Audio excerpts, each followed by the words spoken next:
السلام عليكم، شلونكم؟ شو اخباركم؟ ان شاء الله الكل بخير وصحة وعافية، ورمضان كريم عليكم ان شاء الله. اليوم فطورنا كباب دجاج.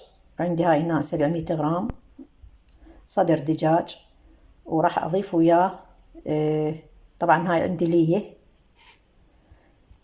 تقريبا 100 غرام ليه، وعندي نص صمونة مال فينو، خبز الفينو، وعندي حبة واحدة من البصل، وعندي نص باقي من المعدنوس، وراح أثرمه طبعا بهاي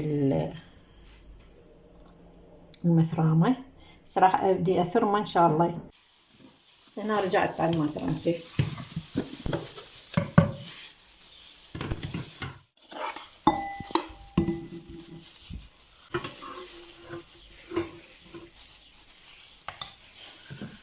راح أضيف البصل مترمته وياه لأن يذب سوائل، فترمته بوحدة ووخرت السوائل، صار عندي هيك ناشفة. المعدنوس، بابريكا تقريبا نص ملعقة، نص ملعقة كوب. طبعا أنا خليت فلفل أسود، ملعقة كوب ثوم،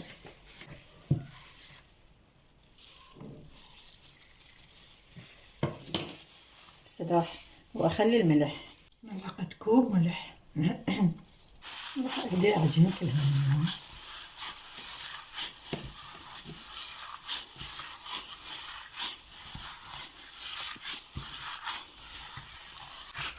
عشان أكمل العجن، كملته وتلابست عندنا العجينة. راح أبدي أشكلها إن شاء الله وأبدي أشويها. سنا شوربة كملت إن شاء الله. راح نشوي الكباب.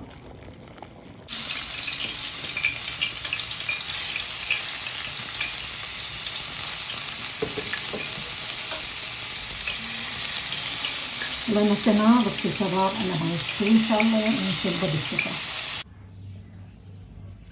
هسه كمل فطورنا لهذا اليوم، وأتمنى إن شاء الله يعجبكم وينال رضاكم. حطوا لنا رأيكم بالفيديو، لا تنسونا باللايك. مع الف سلامة.